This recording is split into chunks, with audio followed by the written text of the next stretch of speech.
La deuxième invitation.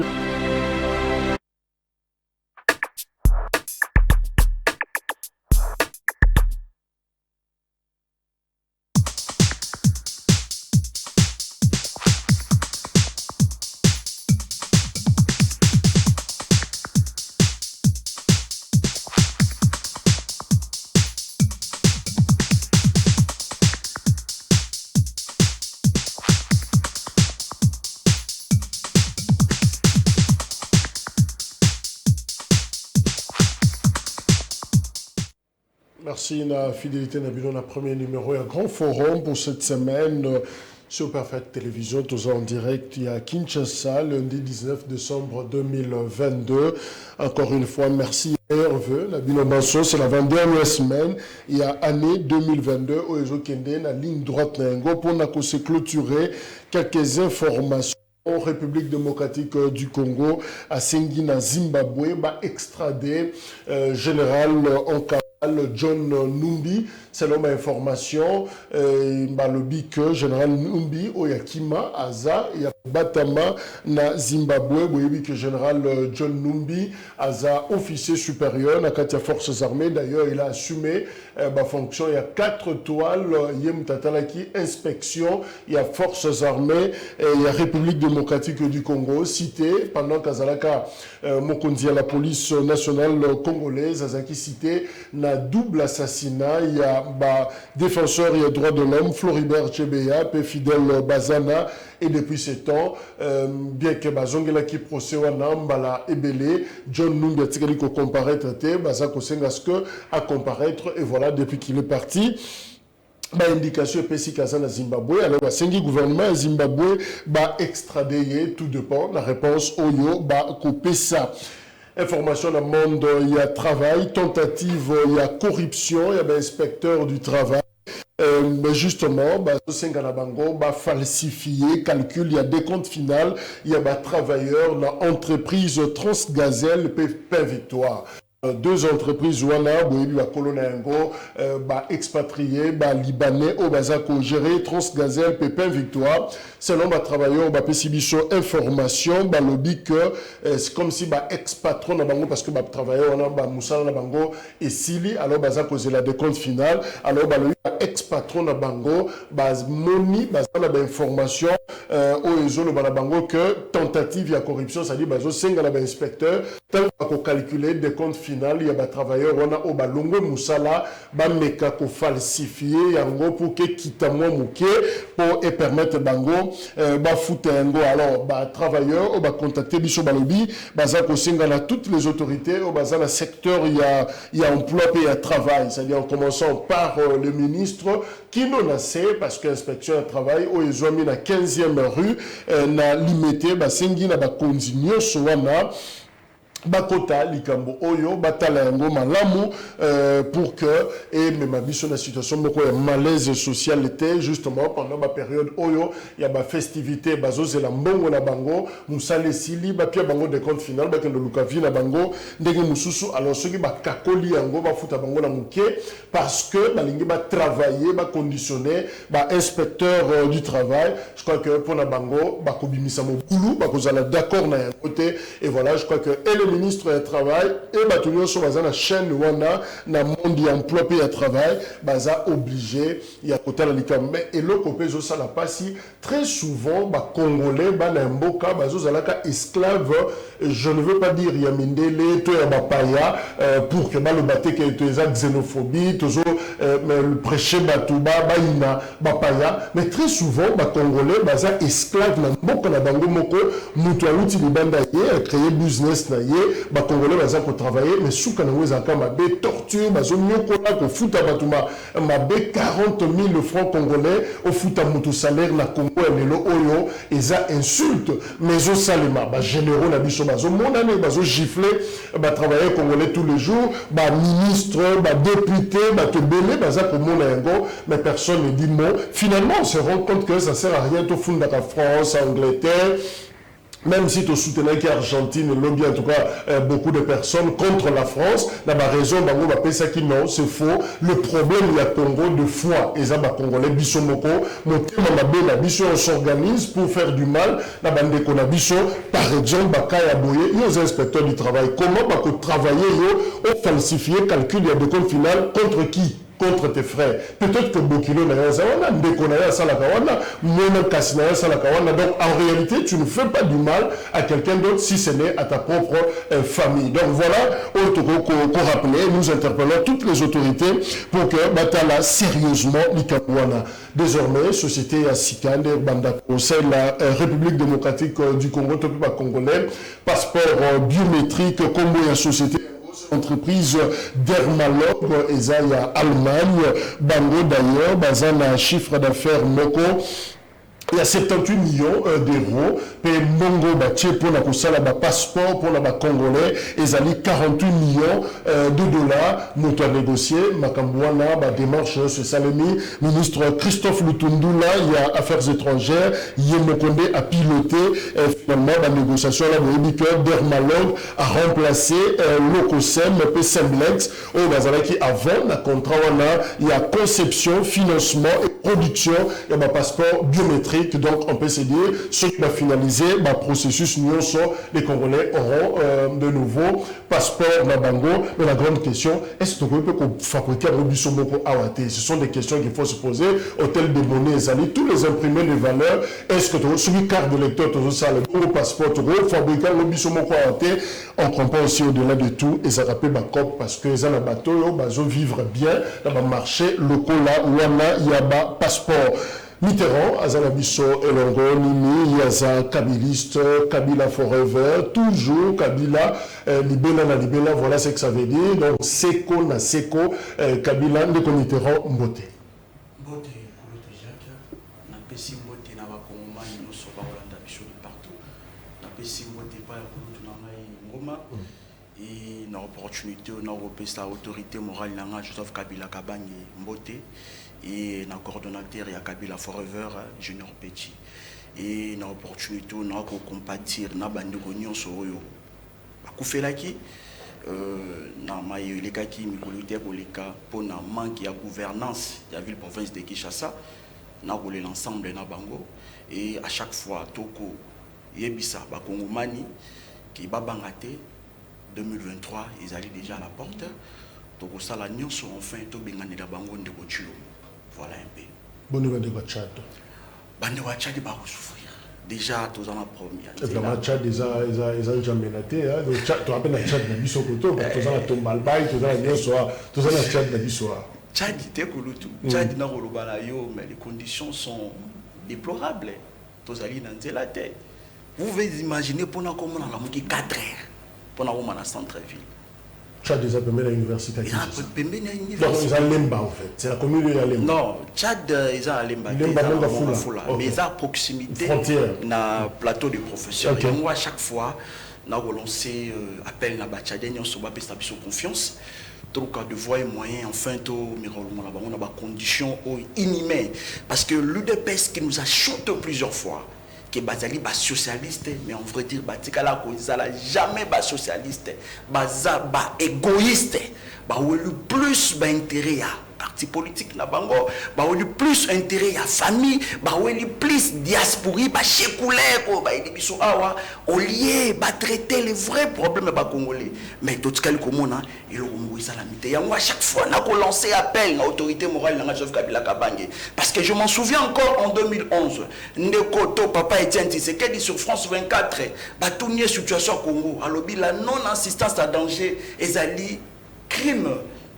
Alors biso peto ko senga papa na biso ndeko Kabila autorité morale na biso parce que vivre ba congolais actuellement commis en fer banzele zalité pas si tonza les commis amis en commun à congolais la na pasi ala muka na pasi insécurité paille inondation et paille foule et paille na éviter. Donc bref je te symbole aux autres motem na bana ya Tchad na Monga Fula ils sont sur le combattre. Dans une semaine, ça dit samedi, dans quelques jours, tu as ma carte d'électeur de Bisso, donc tu as déjà dans les caméras, donc vous allez avoir ma canne ici pour le Tchad.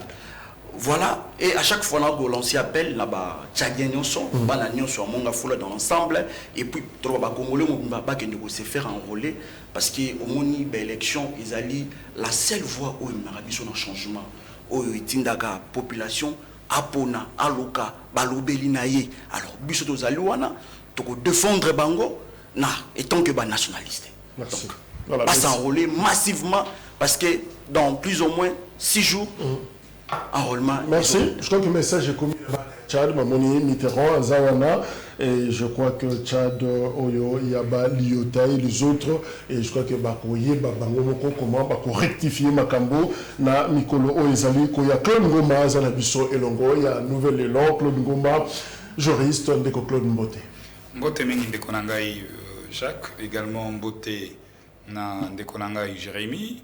La grande Mitterrand, la grande équipe technique basée na Sima Caméra na Pession Pembote et bon début de semaine na ba Congoman Union soba kolanda biso na Ngonga Oyo et surtout Mokolo Elamu na initiateur à partir nanga les coffres forts de la République Adolphe Mozito et Azabi important. Na Kombozo Baksamara hein? Oui. Parce qu'il y a des réserves à Mboka. Parce que les coffres forts. Voilà, les coffres forts de la République.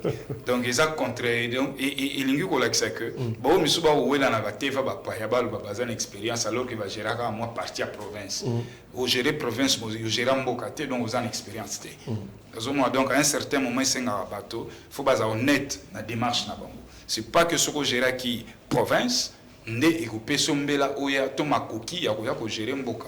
Mboka est la réalité mususu, gestion en province est la réalité mususu. Voilà, comme ça veut dire Sanduku, il y a république. Na batselo ko moko vol moko zo salima à ciel ouvert. Wapi. Ndeko nanga to ali na commune atozali awa ngomba Kinshasa. La police na hôtel de ville basali deal na bango. Mituka o ezo ya kolokotaka ba véhicule au mauvais stationnement, au mauvais parking. Mbongo wa mituka wana traçabilité zo kende wapi. Et encore que véhicule camion remorqueur wana, eza camion ya la police et hôtel de ville. Eza une société privée. Maintenant si on a zo mituna, wapi cartographie ya ba parking na Kinshasa, ou garé ou n'est pas garé. Parce que ce qui va préciser sur cartographie à ba parking et ça là ce que traçabilité à recette n'y sont générées na ba parking et bana. Bako kango mutuka au côté somba biscuit ozonga bo mutuka yate. Olanda on a le fungulo kenda 200 000 francs. Yango na mituna. Est-ce que 200 000 francs ya man transactionnel wana? Ils ont arrêté o ebimisa o fixa. Tala vol ici que salama et batonion so bazo tala ngo boye impuissant mutakolo bazar. Et bazo futa 200 000 sur base anini. Mais justement, mauvais stationnement. Et comme il le font là, 200 000 avant Bazong selon Moutouk. Est-ce que beaucoup de monde normal n'a pas 200 000 sur document non, document athée. Document athée. Au PC 200 000 bakomi dans la cahier, yo ko jouer côté, yo sera Moutouk kende. Traçabilité na ngozo ebanati. Nani a fixé amende à 200 000. Est-ce qu'ils ont arrêté en Bokosu? Ou est fixé 200 000 francs à amende transactionnelle?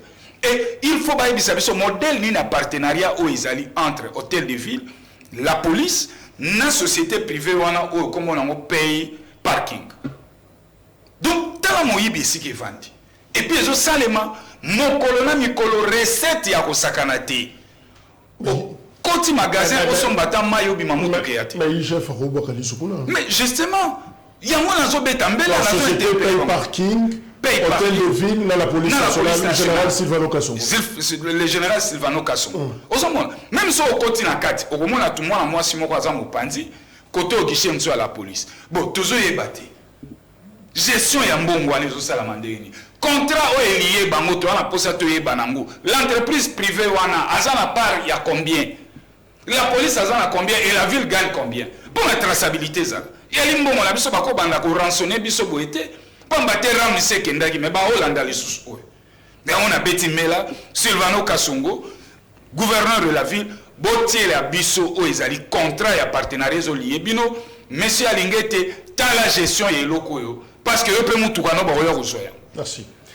Voilà, de quoi sacré à Zananzila, comme les bisous de temps comme la biso, je crois que Toko Yambaye peut s'associer na bandeko pour la débat oui que actualité politique dans la République démocratique du Congo ils a dominé la ouverture le lundi la Lubumbashi il y a congrès il y a parti ensemble pour la République il y a Moïse Katumbi et puis Moïse Katumbi la week-end déjà Boyebi qui s'affiche qui comme candidat président de la République en 2023 et de ce fait à Longwe na Union Sacrée tweet et il y a de cela un jour à lobby, guidé par la volonté de servir le Congolais, j'ai décidé de quitter l'Union Sacrée et présenter ma candidature à l'élection présidentielle. Je veux bâtir un État juste, une République exemplaire où chacun pourra vivre en sécurité et dans la dignité par le fruit de son travail signé Moïse Katumbi Chapwe. Alors, quelle analyse faire justement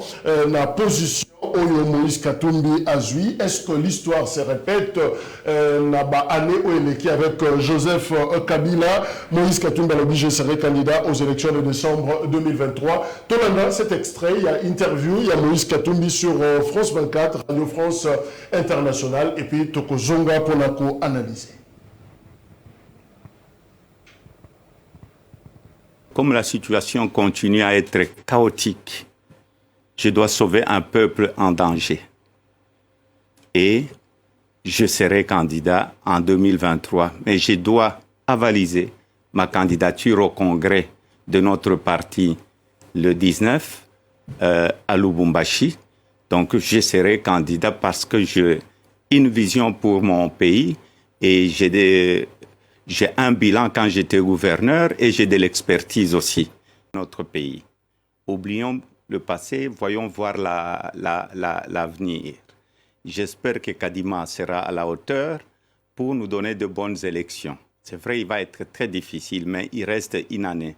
Si on a la volonté de changer les choses dans notre pays, le président Kadima doit le démontrer. Et en plus, le plus important pour moi, c'est les jours des élections. Je demande à la population congolaise, ils doivent aller s'enrôler. Et le jour, nous n'allons pas permettre cette fraude, les élections chaotiques qu'on a eues en 2018. Je demande à la population congolaise de faire des sacrifices pour que nous puissions avoir de bonnes élections. Le jour des élections, ils ne doivent pas quitter le bureau de vote. Mais est-ce que l'état de siège décrété en Ituri et dans le Nord Kivu depuis plus d'un an ne risque pas de faire obstacle à la transparence? Vous savez, je veux parler de l'état de siège. Voilà, Moïse Katumbi Chapwe, alors je serai candidat aux élections de décembre 2023. Mitterrand, aux kabilistes. Alors Moïse Katumbi a fondé expérience naïe, topé bilan naïe par le fait qu'Azaki gouverneur, il y a grand Katanga à l'époque, a compté sur cette expertise, il met en avant son bilan de gouverneur et son expertise pour la candidat en 2023. Bouyébi est très bien, surtout les kabilistes peuvent mieux témoigner sur Moïse Katumbi. Est-ce que c'est suffisant, ces bilans, pour qu'à se porter candidat en 2023? Merci beaucoup, Kouloutou Jacques. D'abord, Moïse Katumbi, c'est un Congolais. Il a ce droit de s'exprimer. En démocratie, la liberté d'expression est garantie par la Constitution. C'est un Congolais, a pu s'opinion. Il a dit par rapport à Ndenge Agira, province à Katanga, mais moi je pense qu'ils ont aussi filiété. Les Congos, ils ont Katanga. Les Congo, avec une superficie, il y a plus de 2 millions, je vous dis, Kouloutou Jacques, ça serait un peu compliqué. Mais tant que nous sommes des kabilistes, tu peux ça y chance, à Meka, tu peux ces chances à postuler. Total à haut, tu peux ça, ceux qui a rejoint la belle élection. Mais et là, ça n'a pas ces années parce que Ndeko Katumbi, biso anamoto et bisa qui est à Sangana bato et sacré. Voilà les conséquences aujourd'hui. Comme qu'on vit pandé, comme qu'on voit n'importe quoi derrière son. Tant ou biso tolobaka qui va humilier, aboyer que la biso. Comme on avait humilié, il s'appelle encore comment les noms échappés. Ah là là là là, les Nord. Non, un opposant, Vital Kamerhe. On a humilié Vital Kamerhe. On avait humilié Jean-Marc Aboun. C'est de même façon le logo mona. Bato IDPS, bato Chilengelou, comme il stigmatisé Ndeko Katumbi. Il a son droit de postuler. Moutoumoko a payé ça postuler. Mais nous déjà on a moto et ça qui est à Sangana Bangote. Parce que moi je connais très bien l'UDPS. L'UDPS, Bazar Lokola, Azar Lokola Mobali. Ce qui était à Luki Moisi, à Komina Moisi, Postanaye Sili, et puis à Tiki. Voilà aujourd'hui, bilan, bilan, ils allaient mitiger. Tout le monde dans la population, le lot via les Congolais, ça ne va pas, Kouloutou. Transport, n'en parlons pas. Ça ne va pas. Donc pour nous les FCC, tu peux ces chansons congolais, ils ont droit, il y a qu'au postuler.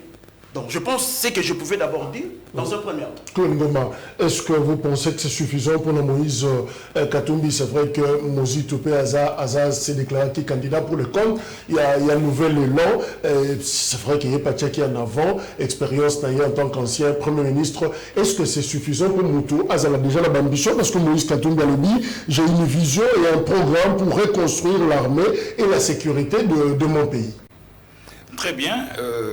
Et ça là qui déclaration Katumbi, et ça au niveau, il y a intention. À la qui intention. Ils sont libres, c'est son choix, c'est son droit plutôt. À ça l'intention. Mais nga na kenda na volé wana te. Na koya kozonga na genre il y a alliance basalaki. Na kati ya union sacrée. Parce que propos Moïse a tenu sur le plan politique, c'est gravissime. Ce n'est pas Moïse Katumbi comme individu, né à une alliance dans l'union sacrée. C'est son parti. C'est là où nous devons tabler. C'est son parti né à une alliance. Et vraiment, on remet sur les conséquences politiques. Il y a oui, local les qui parti. Comme Bazaki n'a pas pour congrès, Balinga qui va na congrès, va évaluer parcours na bango. Et après, Banga va lever option. Et c'est les partis qui devaient se retirer de l'union sacrée. Et non l'individu. Mais conséquence, il y a Maloba Moïse et Zanine. Ceux qui partent en est sérieux. Ceux qui réellement basés sur une indépendance d'esprit. Moïse Katumbi doit être sanctionné. Oh. Mais oui. Il doit être sanctionné. Pourquoi sanctionné? C'est là. Tant que consultation et bandit à Kinshasa, Moïse Katumbi, c'était pratiquement les grands invités de Tshisekedi. Tomoni Bemba, Outaki intérieur, Gemena Aye, Moïse Katumbi, jet privé, et qui était sous l'appui d'ailleurs, Bayambi Bango, ils étaient venus en tant que personnalité, Bayambi Bango. Non, Wana, Bayaki comme personnalité. Ouais. Bien que Bayaki comme personnalité, mais derrière eux, ils représentaient une grande formation politique. Chacun dans son rôle. Les raillés, il y a des pilotes à mis ensemble et kokota na kati la majorité. Mais maintenant, l'air bakoti na majorité, c'est supposé que Bango Nyon son akati Nyon sacré va se mettre d'accord autour d'un programme du gouvernement. Mais il y a l'air à lobby qui était chaos, échec et tout. Mais il a 5 ministres na kati ya gouvernement. Et encore que Baoti ko voté dernière loi et la dernière loi de finances, 16 milliards de dollars. Banan ba élaboré. Mais le ministre n'est pas basé na kati. Et budget on est pour esilisa étape ya souka il y a un programme na bango pour bâtir la une année. Alors, ceux qui se mettent d'accord autour d'un programme commun où il fallait travailler pour baser des résultats. Donc il appartient maintenant na assemblée pas Moïse comme individu mais je parle de l'ensemble, ba évaluer ba bisabiso. Voilà le côté au na bango comme programme. Voilà là où tu es na bangoté. Oyo te senga bango ça a quitté et par conséquent te lever l'option. Mais pas un individu. Ou soit au communapi. Ou soit sur les abongos, moi je vais qualifier sur ces plateaux ici que Moïse c'est un monarque absolu. Il est à Longwe, à l'Ingisco a manigancé, Batonion se va quitter pour fragiliser le gouvernement. Mais alors que l'opposition est en blanchissérité, il doit s'assumer et ici n'a réitéré ma propos à Kabouya. Moïse est à Longwe. Que bilan Tikalika Tshisekedi non Binez a partagé la bango. Alors, Mitterrand, c'est vrai que l'Observatoire a une année des élections, Moïse Katumbi a tourné définitivement dans l'Union sacrée, c'est-à-dire Nakan, Tshisekedi. Mais pourquoi il l'a fait? Est-ce que ça ressemble à la même coloration, contexte que Ndenge Salemaki Nathan? Kabila, presque à une année, il y a élection, Moïse Katumbi a bimé la majorité présidentielle à l'époque. Bon, je pense que Tozo qui devait avoir l'élection, la plus sur l'union sacrée, parce que vous voyez, l'union sacrée c'était quelque chose qui a été fait de manière précipitée.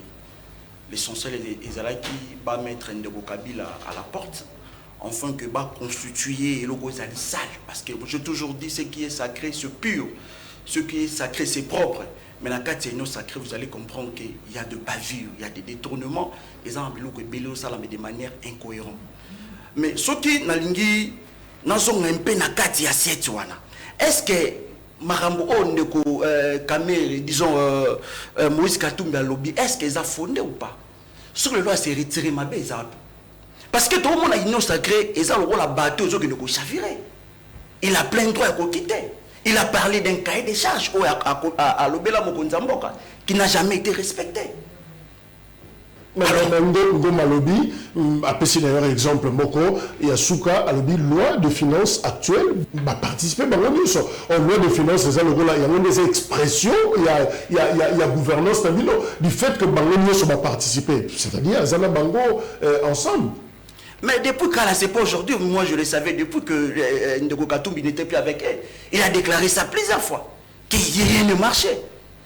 Nous sommes en démocratie, il peut quitter comme il veut. Tout le monde a Ndeko Chilombo.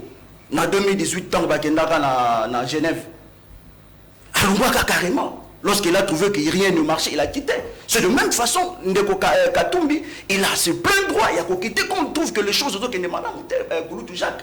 Donc moi je pense maintenant, il est temps, il y a un Ndeko Katumbi, chance. Alors, nous avons plus de la responsabilité à ministre, à membre, il y a ensemble dans le gouvernement. Il est le temps, de bravoure. Parce que nous, on le savait depuis. L'union sacrée, c'est qui on a juste pour déstabiliser le FCC. Mais voilà aujourd'hui, je vous ai dit, Vital Kamere a été humilié, François Béa, il a été humilié, c'est de la même façon, pas qu'on humilié. On l'a humilié, on l'a mis à la porte, on m'a dit comme qu'on vit pandé, tu sais, ça qui ont passé pas, tu sais, qui ont en boca. Non, je pense que nous sommes en démocratie. Ndeko Katumbi, il a son droit, il y a qu'à se retirer. Alors, est-ce que ça hasard, à un an, il y a élection, samedi on démarre l'enrôlement des électeurs, Katumbi se retire? Bon, Katumbi, même s'il s'est retiré, il n'y aura rien. C'est un coup de pied donné à l'eau. Parce que Toyebi Moto. Tant qu'il y a lobby Nabiso, souffrance à la population. Mais il a participé à la souffrance à la population.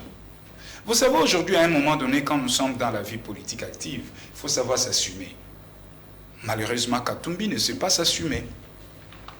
Il y a une politique à séduction. Après, à utiliser le même terme où il y a opposant, utiliser. Alors que lui n'est pas opposant. Il y a un régime, bazo géré, gestion un mot qui est à Bango. Et moi, j'aurais encore voulu, na France 24, l'air à l'obi na biso, bilan est chaotique, il fallait étayer biso un mot secteur par secteur, même ne fût-ce que ma grande ligne. Mais à quel cas que l'Obanet est opposant à l'Obaka, régime au Baroussal et l'Okoté. Oui, bazo c'est l'Okoté parce que moi je suis dehors, je n'ai pas des indicateurs. Mais nazoko basé foi nanga réflexion nanga analyse nanga na vécu quotidien ya peuple. Alors que Moïse a des représentants dans le gouvernement. Et puis il y a eu un poste régalien, il y a 5 ministres. Où ils ont un portefeuille à Pambate.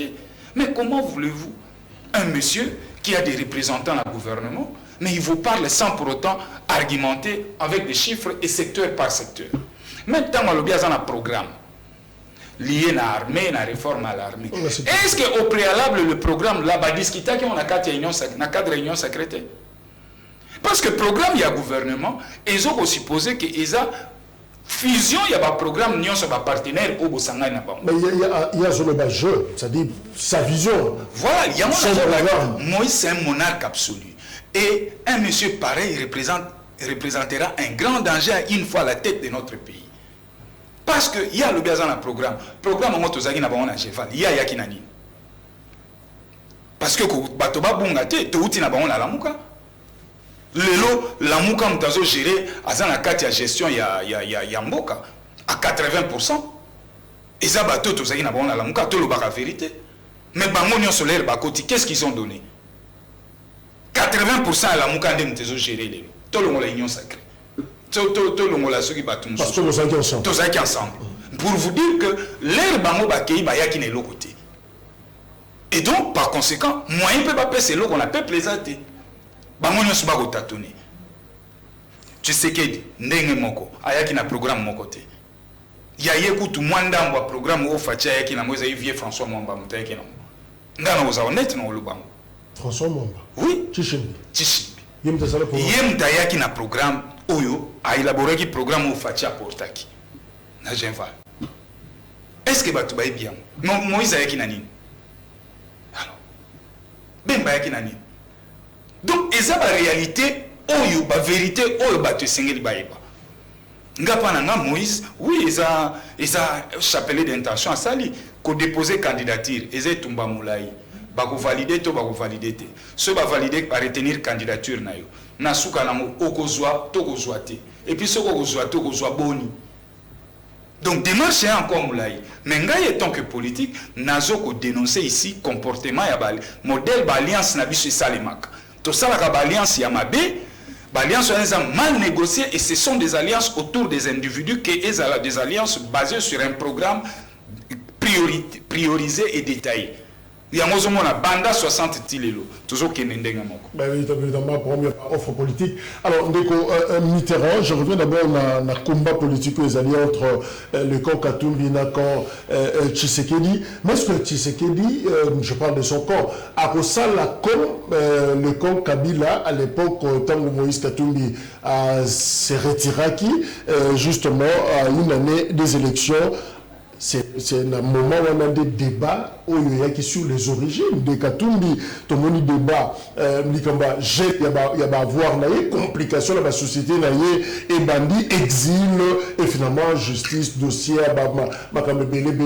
gardiennage, il y a américain, tout ça. Est-ce que l'élo est comme sous Kabila? Bon, moi je me remets tout le sous Kabila parce que Kabila est issu de Géorgie. Aujourd'hui, toujours l'histoire à Mboka. Histoire à Mboka. Mais moi je pense que Katumbi, et là peut-être il a failli d'abord attendre un partenaire. Parce que l'union sacrée, on n'a jamais na charte. La façon dont Babanda qui gérer tout ça la bango, nous on le savait déjà que Katumbi a toujours eu des ambitions. Il y a postuler en 2023. Nous, déjà, le FCC, on le savait. Et puis, on le savait très bien que ce qui est le Katumbi a se prononcé, a se retiré dans la union sacrée, il a créé les beaux, tout la fois dernière, Babouaki même a quitté Qatar. Il venait décoller Babouaki. Il a passé par la Zambie, si je ne me trompe pas. Donc, c'est pour nous dire quoi? L'UDPS au pouvoir. Makambo on va pas décrier mais aujourd'hui tu comme au monde comme ça plus que même plus que Bino plus que Bissou mais évidemment nous ça là qui quand même non nous ezalaki na sens oyote oyo lelo bandeko ya union sacrée bazo memelango Katumbi à notre époque il n'avait pas de députés il n'avait pas de ministre mais aujourd'hui Katumbi a des ministres a des députés c'est un partenaire privilégié. Il y a régime, mais est-ce que aujourd'hui, Bilambo Latina Nanzoto Wana, il y a un peu écrit là Katumbi a problème sur ses origines. Est-ce que les lots besoin rectifier, tout besoin garder toujours position à l'époque quand certains caciques, il y a FCC, il y a kabilisme à l'époque, mais Katumbi n'est pas congolais. Bon, on a la débat, mais moi je pense que Katumbi, il a son droit. Il y a aussi prononcé, né à autour de 5 candidats. Moi, je pense que l'Union sacrée, disons l'IDPS, se préparer. À l'époque, à ça qu'il a droit. il avait son droit, mais moi je veux pas plus na débat na kulutu. Mais la ligne juste.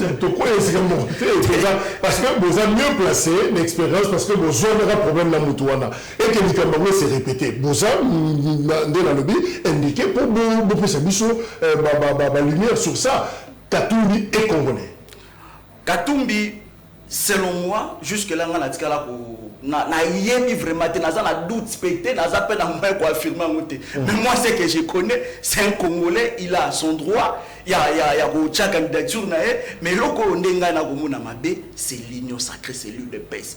Pourquoi l'UDPS balinga ka vérité? Pourquoi balinga la critique? Mais l'UDPS a critiqué Mobutu. Ce qui est là, ndeko Katumbi, alors bien bango que bilan na bango est négatif, c'est le problème. Ils ont travaillé avec Mobutu pendant 14 ans. Ils ont aussi critiqué Mobutu. Est-ce que moi ça que Mobutu a quand bango passe la partie politique na comme l'UDPS? Non, ils ont évolué. Donc moi je pense cette fois-ci l'UDPS et Sengel naé à Matalikolo. Bango va se préparer banque en majorité en 2023. Oh, d'abord vous allez pratiquement très difficile parce que vous avez la bilanté. Le bilan ni autre ça par rapport à gestion ya bandeko ya Chilengelo. Merci. Je prends Augustin Kabouya, sa réaction à chaud par rapport à l'annonce et la candidature de Moïse Katumbi. Il n'a jamais été de l'union sacrée, au contraire, il n'était là que pour s'enrichir.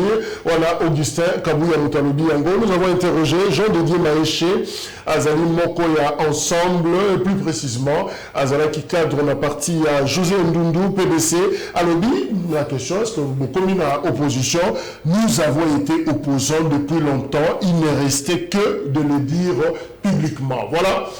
Jean de Dieu Maéché, na congrès, à l'Obi Nabiso, Yangoana. Alors, Ndeko, parenthèse, la question l'a posée Mitterrand. Qu'est-ce qui se passe? Ce qui, parce qu'on a dit que le Belengo, la politique, on l'a vu, un niveau à la Mouka, un moment de tension côté la Kibino.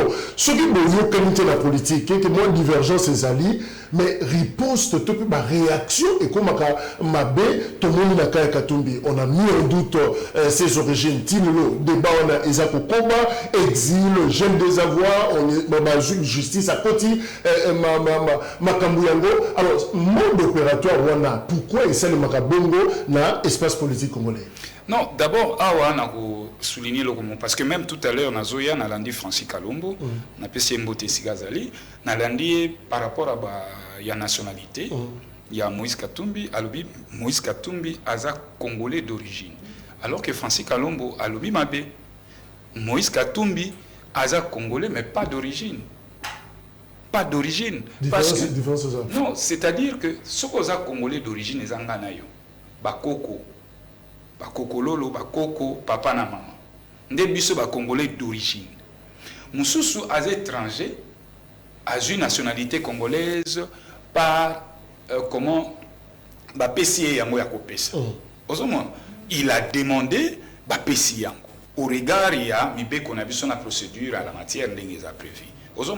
Donc, ils ont du genre, il y a Moïse Katumbi.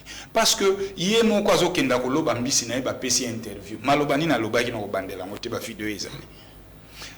Grand frère na yi Katebe Katoto ni na lobaki pour la nationalité na yi. Donc, ngana o etali origine nde ya Moïse Katumbi na boya kango azali congolais d'origine té. Mais du point de vue des droits, azo détenir passeport congolais.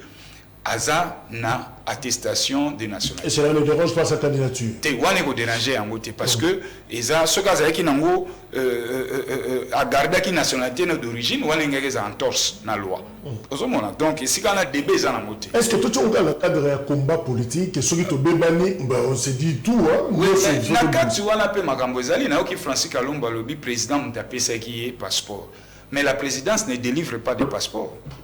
Passeport est à délivrer dans le ministère des Affaires étrangères. Mais Kalombo Lobité, président de la PCK, donc ce qui est là, il faut pas fonder le président pour faute grave. Alors que non. Ministère des Affaires étrangères est délivré un passeport. Il y a la présidence. Présidence à remettre, il y a à remettre, il y a à remettre. président Moutapé passeport. Le président ne fabrique pas de passeport, ne délivre pas de passeport. Le président n'a fait que lui remettre le passeport. Alors, voilà où il y a un faux débat. Vrai débat, c'est la question des alliances. Même Bissot n'a pas loup avec Ampé. Tozaki qui n'a qu'à dire alliance, n'est toujours qui moutagisé n'a comme qui premier ministre Amboka na Bissot selon l'alliance n'a pas accord. Tokanaki sur le programme est basé sur un certain nombre de politiques et de priorités à mettre en place, secteur par secteur. Tu as qu'au Salayango, tu as qu'au Sukisamon en 2012, mais en 2013, et là on est salagi que Bissot n'a mon Amboka Adolphe Mozito, le camarade, l'initiateur, il a parti. Bah exclure Bissot n'a parti parce que nous avons dit première alliance c'est Salamaki Toke Liba Latina Souka. Deuxième alliance auto sala to komi nango déjà na katikati et sengel na biso to évaluer yango eloko wana babengaki o mwana mboka Adolphe Mozito abimisa évaluation ya accord yango ememela biso ngambo ti lelo to balongola biso na palu to démissionnant to yabo donc ezali kambu ya alliance mboka ekotambolaka bien ce qui déjà fonctionnement politique ezali malamu na malamu na ngino lobanini Jacques azana na programme ngana na programme Mitterrand azana na programme totali ya nyonso tolobi te esenge totambola longo to ça la fusion mise en commun ya ba programme na nyonso yango bosenga la fayulu na cadre la muka non na cadre la muka to koma même pas na programme parce que na cadre la muka to koko beta lisolo programme commun dès lors que la muka ezali plateforme ya résistance. La mouke est une plateforme politique et électorale. Donc, moi, il question en bêta makoute zati. Alors, est-ce que il faut organiser, la symbiose, il y a un programme et vous dégager la priorité d'ensemble. Et puis, le Premier ministre a porté devant les deux chambres du Parlement à défendre les programmes, il y a coalition. Et le programme de la coalition, beaucoup de Yango, il y a 5 états. Première année, deuxième année, troisième année, selon ma priorité. Il y a un moment tout à l'heure, mais batika ne teni na bango asuka. Les exercices na bango asuka. Bakepe na budget ba voter. Mais Moïse a reproché essentiellement ni na kati ya programme na bango basalaki. C'est là où il y a le débat. Moïse, il fallait établir ça de manière claire. Donc avant Bima, il fallait basa l'évaluation. Voilà, il y a marche na bango et balinga ba dégager o linga ke za zone d'ombre. To kanaki na bino totonga 7000 routes. Na 7000 routes totongita 7000 km de route totongita kilomètre mon côté.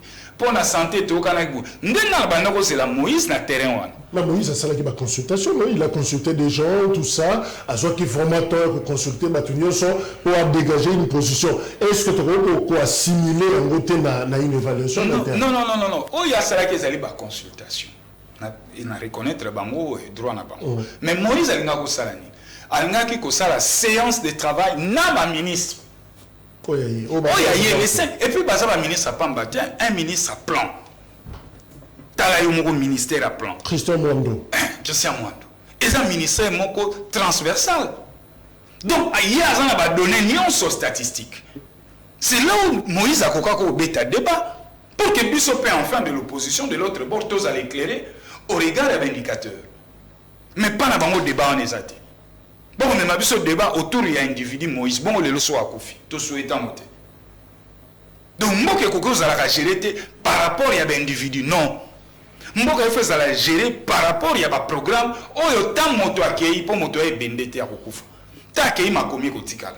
Au nom de la coalition, tu vas continuer là. Mais à mon moment, on a mis toute la question. Même Francis Kalombo so azo landanga. Non, retourne.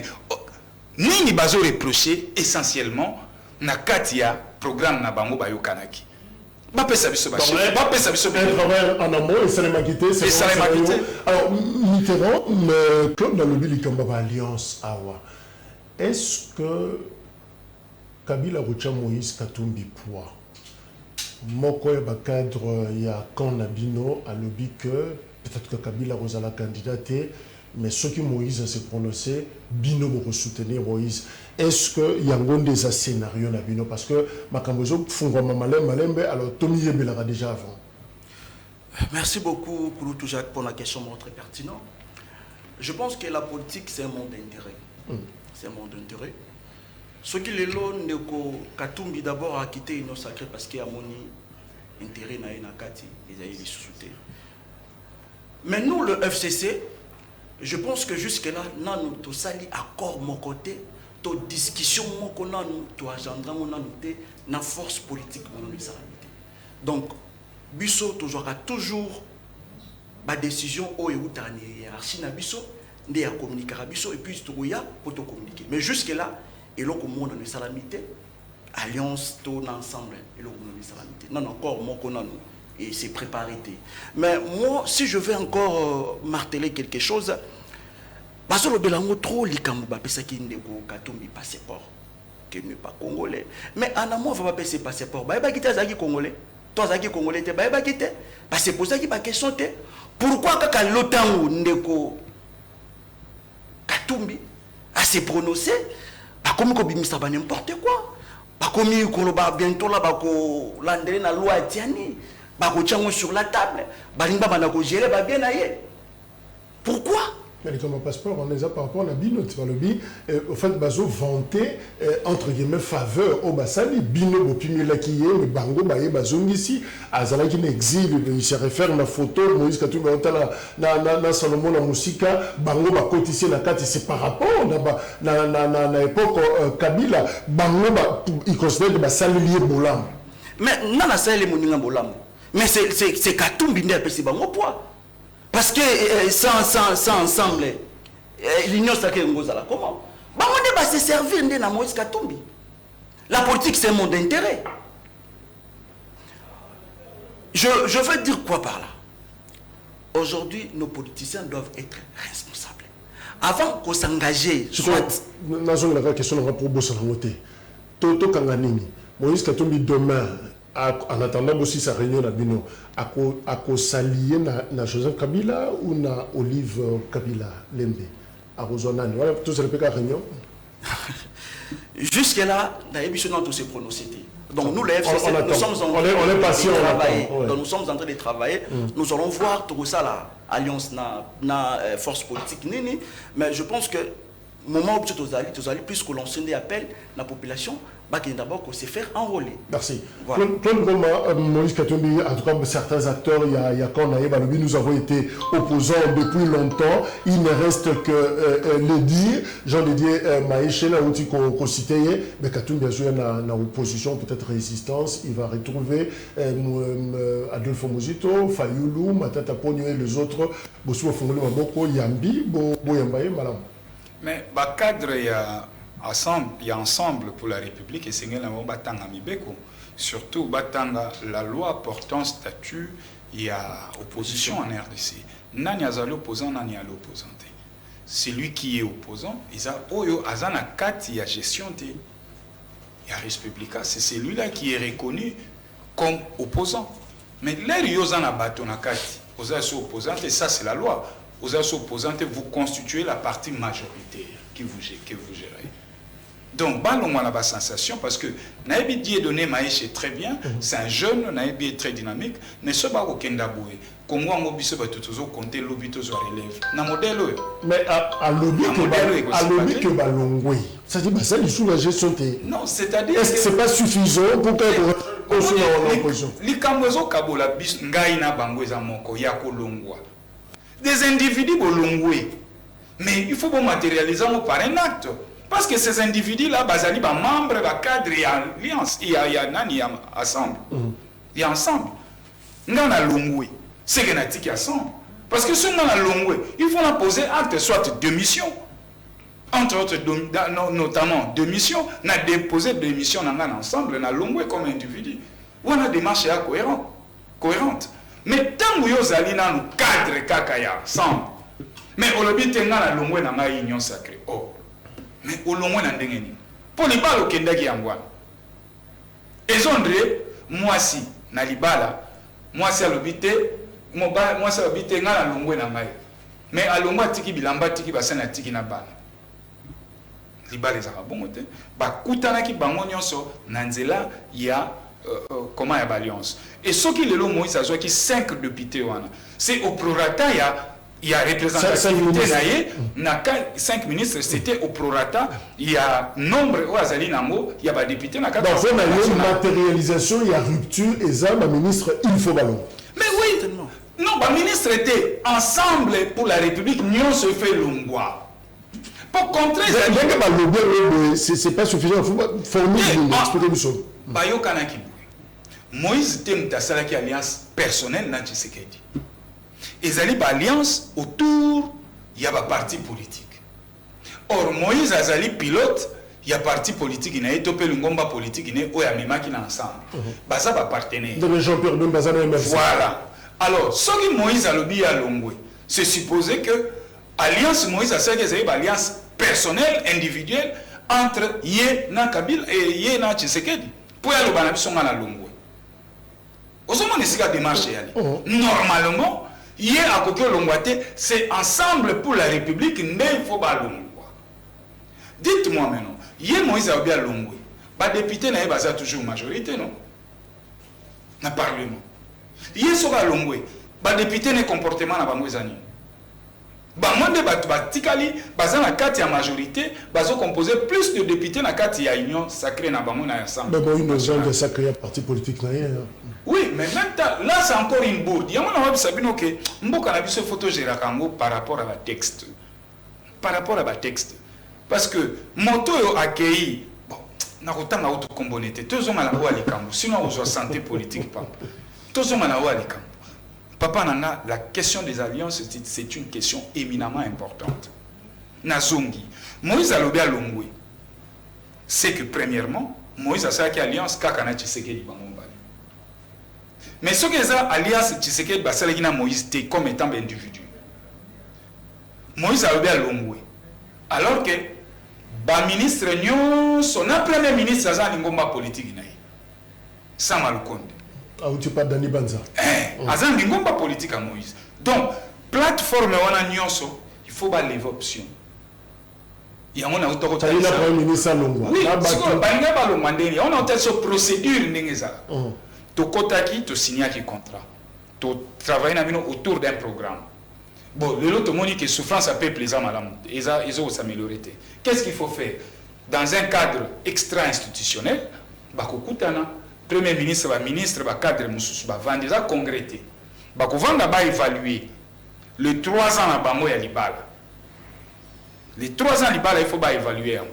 Nasuka va travailler à Bamo, va relever option. Tout le monde qui on peut encore travailler, ça c'est rien. Te mende to se bunion so biso te poser comme programme, va aussi à moté. Et l'air va relever, vous allez Moïse tem te relever. Vous allez Moïse te. Et vous allez un porte-parole. Est-ce que ce n'est pas ce qui se fera dans le congrès parce que Zako Fouama Lénon, il assistait à la finale, il y a mondial, à Zakouya, il est très attendu dans le Lubumbashi pour ça. Est-ce que inverser ma démarche parce que le congrès allait probablement, ma cambo sur le bâtiment sur Salema, la congrès formule Wana, est-ce que même il y a mis bandé qui déjà celle mabé?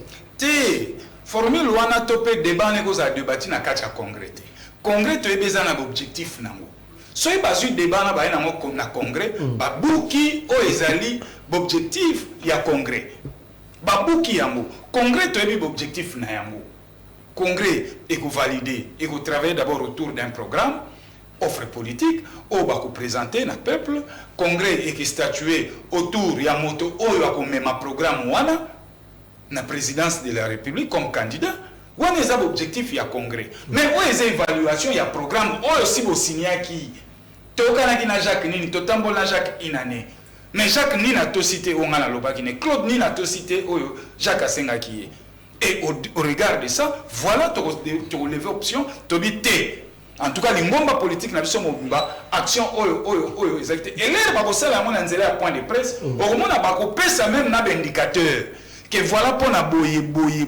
Mais au modèle basali yango na komi tout na bato boye vraiment balingi sous lobby bazo masuna mboko etika na ngoka eloka chance apamba ba parvenir bazo ya boye okoti na okaka lokoza politique qui par na moto koti. Merci. Non. Alors, la question justement sur la conséquence politique de donner candidat à rejoindre Bissot dans la dernière minute. Alors, Ndeko Mitterrand, on est presque à la fin. Francis Kalombo, sur la question, Naouetali devenir, il y a ministre au bazar du gouvernement, sous le label, il y a Mayo, il y a Ensemble. Alors, lui, chacun prendra ses responsabilités. Alors, la grande question, est-ce que la réponse soit un porte-parole à Moïse Katumbi, Francis Kalombo, est-ce que c'est suffisant pour nous éclairer, nous dire que ils ont répondu à la question?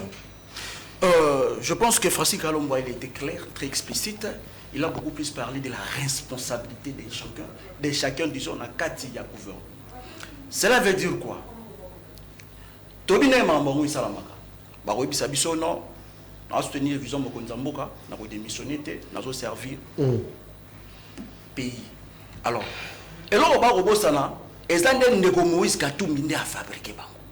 Alors, il est temps, ceux qui leader na bango déjà, après si déjà Makanis naé, il y a qu'à quitter, alors c'est le temps, bango va démissionner.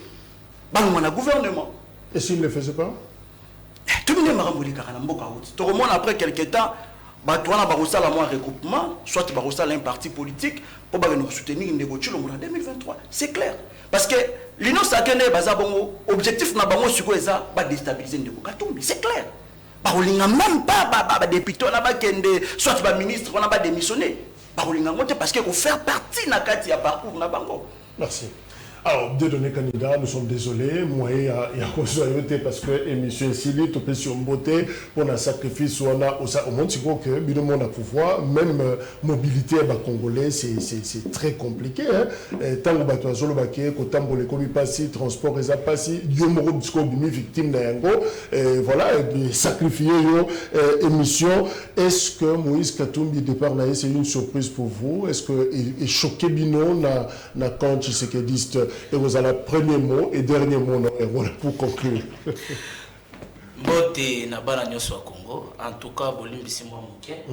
Tozalaki un peu na mwa réunion moko ya makasi na tongo ya lelo, mais tosali quand même effort ya koya ko solola na bana mboka pe ko lobani nezoleka na mboka na biso Congo démocratique na ndenge bazali ko attaquer ko tirer inutilement les gouverneurs Ngobila pour na bambula ozo beta na ville à Kinshasa qui n'est pas responsable à l'immuto à météo tepo ata kambule ko beta boeto pendenge nini. Le gouverneur est en train de faire un travail, il a cette détermination de transformer la ville. On n'aura pas le temps d'ouvrir cette parenthèse. Na sengi na bana mboka nyonso bolimbisi penza mbala sima tokozonga poto loba mai Italie. Makambo Italie ko longwa ya ndeko Katumbi na union sacrée. Déjà na départ, M. Katumbi n'a pas été sincère vis-à-vis du chef de l'État. Le chef de l'État a besoin, il y a des partenaires au Bali sincères. Déjà le fait déjà de dire que l'Issanga politique n'est pas partager bila il y a l'actuel chef de l'État et ali c'était une façon de décliner responsabilité comme engagement. Comment bozana biso ce qui est échec binomoko ce qui est réussite biso c'est ensemble. Il y a voilà le départ il y a monsieur Moïse Katumbi pour na biso tolbi yango non eza un non événement et puis et bangisi nango le côté il a tenté. Il y a Babilo qu'on a ça il y a discours il y a 3 pénaltys mais aujourd'hui tous en a 3 pénaltys. Il a tenté à chaque fois si il est menacé par la justice congolaise, il doit toujours trouver des voies et moyens pour aluka moyen à se défendre. Il y a moyen si Baimboka était ko longwa ko Moïse Katumbi na kati ya union sacrée. C'est un non-événement, l'union sacrée avec père Néango, député autour, bazaraki, signé un engagement, batikali fidèle, na Tata Mokonzi, il y a école Félix Antoine, tu sais qu'il dit, oh, bazali, qu'on travaillait pour lui donner un second mandat. Vous faites quoi pour le ministre dans le gouvernement? Pour le ministre dans le gouvernement, nous savons tous très bien. Si le mot d'ordre parce que tant peste abandon 3 penalty a bengisaka batona mais tout est-ce que batona bakoyoka parce que bali kosalela mboka certes que bazala qui envoyé sur base il y a l'ingomba politique na bango, mais ils sont des ministres. Ministre Mwando, il est ministre du plan national, Ali ministre du plan et ensemble. Donc il appartient maintenant à la République. Si il estime bon il y a Kolanda chef n'a parti, il reste à l'Andi ou soit Atikali a continué Oyaye Moussala Fardon Mounene Oyo Mokonzambo Kapesa qui est pour nous accompagner au Italie vision. Donc les ministres c'est comme si la union sacrée, comme ces musiciens congolais qui a chanté sont au côté de Batou au Maboko Pamba. Non, ce n'est pas ça. L'union sacrée, réalité au côté de Batou. L'union sacrée, nous voulons travailler avec les gens qui sont sincères vis-à-vis du chef de l'État. Merci. Dieudonné Kanida, je prends rendez-vous Nayo congrès il y a ensemble Ebandi Lelo sur ici on attend les résolutions. Je crois qu'on zonga la semaine Oyo na plateau si pas demain ou après-demain pour que tous on gâteau discuter on a suffisamment de temps mon ici comme biso de pas de côté bino que le côté l'angobila dans une réunion il semble que ça la binza météo mais voilà c'est ce que je retenu. Claude Ngoma, merci ndenge ozaki na biso un mot ya ko suki ça. Non, en tout cas c'est moi qui vous remercie na sengeka wa Congomani nyonso tous en bolingo mboka to renouveler encore une fois amour paix considération na biso na appareil judiciaire na biso et nouvelle nom na minute yo ezako safité ezoko fité ba arme poto amorcer virage yo ya maponomi poto remporter majorité écrasante en 2023. Je retiens que Adolphe Muzito a sacré le coffre-fort de la République, ça vient de Claude Ngoma. Mitterrand, clôture. Merci beaucoup de l'invitation. Kulutu na osenga bandeko na biso ba ko s'adhérer massivement na Kabila Forever. Ozali force moko ya makasi, tozali ko continuer na ko la sensibilisation parce qu'objectif ezali en 2023, il y a biso pe ba député bazala, tozala pe na ba ministre. Voilà. Donc, pour la zone, c'est pas possible. C'est pas possible. Clin d'œil imaginaire en petit. Alors, Dieudonné, c'est ici. Lilo basuka, elika kate koebisa bana mboka, tomonaki maelekaki na ville, tangu mbula ane betaki, tomonaki elekaki, présentaki ba condoléances. Est-ce qu'on peut dire que tu penses à ma tanga malamu? Je crois que tu vas pouvoir Ndeko, j'aime les gens dans le plateau Baza Constant, Baza fidèle. Il n'est pas question de... C'est un nouveau sujet, et vous allez voir difficile parce que nous sommes obligés de faire ça. Mais ils ont eu suffisamment de temps avant moi. Pas sur ce sujet, pas sur ce sujet. Pas le sujet. Babi route nationale numéro 1, Katani Batake Ngobila. Babi route nationale numéro 1. Responsabilité gouvernement central. Merci. Il faut qu'on soit temps pour nous savoir. Merci. On aura le temps d'en parler. Merci, M. Kabila Forever. Merci, Nadé Konabi Dieudonné. Merci, Claude Ngoma. Merci également, Nabino. Voilà, gros forum, c'est ça. Nous venons réfléchir, toujours Kabisa, dans ma sens sur ma question politique. Oyo, Eza, Nambo Kanabiso, une réflexion vraiment de qualité, sans polémique, pour que permettre à Bisso, un caractère pédagogique, de comprendre, enjeu, Kamboza pour évoluer. Kobo Sanate, samedi, enrôlement des électeurs et bandits. Merci, au revoir.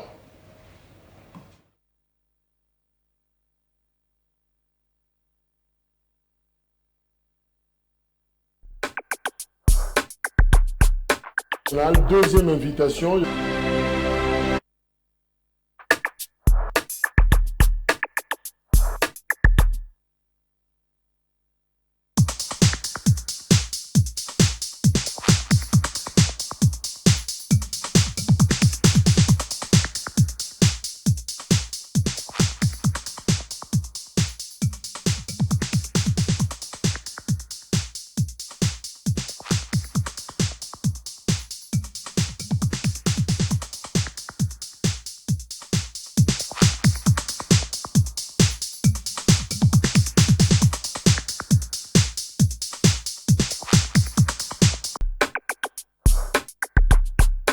La deuxième invitation.